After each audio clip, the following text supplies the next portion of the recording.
বিধানসভা ইলেকশন গেল, সেইটাতে আমরা সবাই ব্যস্ত ছিলাম, বিডিও সাহেবরাও ব্যস্ত ছিলেন। তো তার ফলে এই অনুষ্ঠানটা হয়তো যেই সময় করা প্রয়োজন ছিল সেটা আমরা করতে পারিনি, কিন্তু ওনার এই উদ্যোগ এবং পাশে দাঁড়িয়েছেন এই বিষয়। তো এত সুন্দর একটা অনুষ্ঠান উনি ইলামবাজারে যারা ছাত্রছাত্রী আছেন, কৃতি ছাত্রছাত্রী, তাদের কাছে এটা একটা উপহার স্বরূপ ওনারা উপস্থাপন করতে পেরেছেন। এই অনুষ্ঠানে আমাদের উপস্থিত আছেন আমাদের মাননীয় মন্ত্রী, উপস্থিত আছেন আমাদের ইলামবাজার ব্লকের বিডিও সাহেব, পঞ্চায়েত সমিতির সভাপতি ম্যাডাম, আমাদের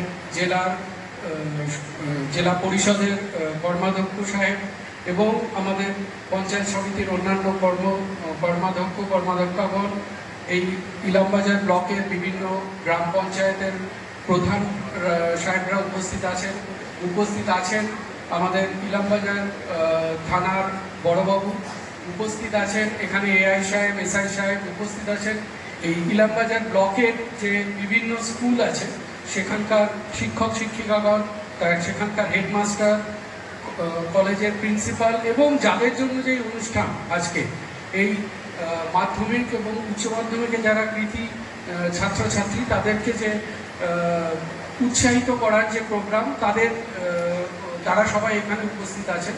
আশা করি আপনারা এই বিষয়তে উৎসাহিত হবেন। আগামী দিনে আপনাদের এগিয়ে চলার পথ যাতে আরো মসৃণ হয়, এই বিষয়ে আমি যেটা বলতে চাইবো, এইটা তো এই বছর গেল, আগামী বছর 2025 সালে যারা মাধ্যমিক কিংবা উচ্চ মাধ্যমিক যারা অ্যাপিয়ার করতে চাইছেন, এখানে এআই সাহেব আছেন, এসআই সাহেব আছেন এবং বিভিন্ন স্কুলের শিক্ষক শিক্ষিকা, প্রিন্সিপালরা, মানে হেডমাস্টাররা উপস্থিত আছেন। তাদের আমি একটা যদি উদ্যোগ এরকম নেওয়া যায়, আপনারা চিন্তা ভাবনা করে দেখতে পারেন যে আমাদের ইলামবাজার ব্লকের যে বিদ্যালয়গুলো আছে সেখানে যারা আগামী বছর মাধ্যমিক কিংবা উচ্চ মাধ্যমিকে অ্যাপিয়ার করবেন, সেখান থেকে ছাত্রছাত্রীদের যারা ভালো রেজাল্ট করছে কিংবা যারা কয়েকটা সাবজেক্টে একটু এগিয়ে আছে কিংবা কয়েকটা সাবজেক্টে একটু উইক আছে, তাদেরকে যদি আমরা আইডেন্টিফাই করি, একসাথে করে যদি ছুটির দিনগুলোতে একটা কোচিং স্বরূপ কিছু করা যায়, তাহলে কিন্তু আগামী দিনে তারা যখন মাধ্যমিক পরীক্ষায় অ্যাপিয়ার করবে কিংবা আগামী বছর উচ্চ মাধ্যমিকে যারা অ্যাপিয়ার করবে, তারা একটু বেটার প্রিপেয়ার্ড থাকবে। কেননা এই বছর আমরা জানি ইলামবাজার ব্লকে যারা মাধ্যমিক উচ্চ মাধ্যমিকে অ্যাপিয়ার করেছে তারা যথেষ্ট ভালো রেজাল্ট করেছে। আগামী দিনে যারা আরও ভালো রেজাল্ট করা যায়, সেই বিষয়টা যদি আমরা এই বছর থেকেই নজরে রাখি এবং সেই উদ্দেশ্যে যদি আমরা সেরকমভাবে প্ল্যান করে এগোই, আমার মনে হয় আগামী বছরে তাহলে আরও ভালো এই অনুষ্ঠানটা আরও বড় করে আমরা করতে পারব। এর সাথেই যারা ছাত্রছাত্রী আছো তাদের উদ্দেশ্যে আমি বলতে চাই যে তোমরা এখন হয়তো টু আর্লি মাধ্যমিক দিচ্ছ, উচ্চ মাধ্যমিক অ্যাপিয়ার করেছো, তোমরা হয়তো বিভিন্ন স্ট্রিম যেগুলো পড়াশোনা করবে সেগুলো তোমরা ভাবনা চিন্তা করে ফেলেছো, যে চুজ করে ফেলেছো যে আমি এই বিষয়ে আগামী দিনে আমি পড়বো। আমার যদি সিভিল সার্ভিসকে অ্যাজ আ কেরিয়ার হিসাবে নিতে চাও, তাহলে কিন্তু আমরা বোলপুর শহরে, বোলপুর হাই স্কুলে আমরা একটা প্রচেষ্টা বলে একটা উদ্যোগ চালাই, যেখানে আমাদের এই বোলপুর সাব ডিভিশনের যে বিভিন্ন স্কুল আছে সেখানকার টিচাররা পড়ান। আমরা WBCS মূলত পড়াই, WBCS এর জন্য প্রিপেয়ার করি ছাত্রছাত্রীদের।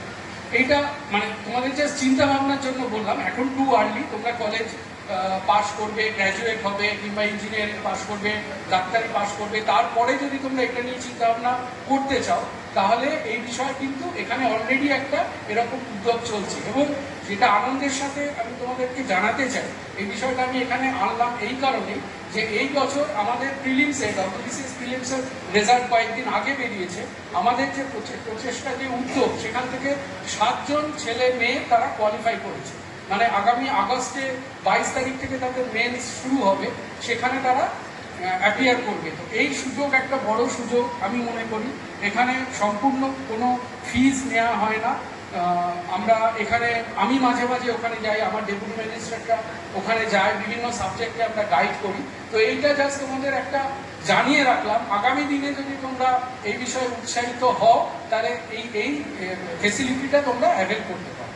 যাই হোক, আগামী দিনে তোমরা এগিয়ে চলো, আমি তোমাদেরকে সাধুবাদ জানাই এবং এই যে অনুষ্ঠানটা করা হলো এখানে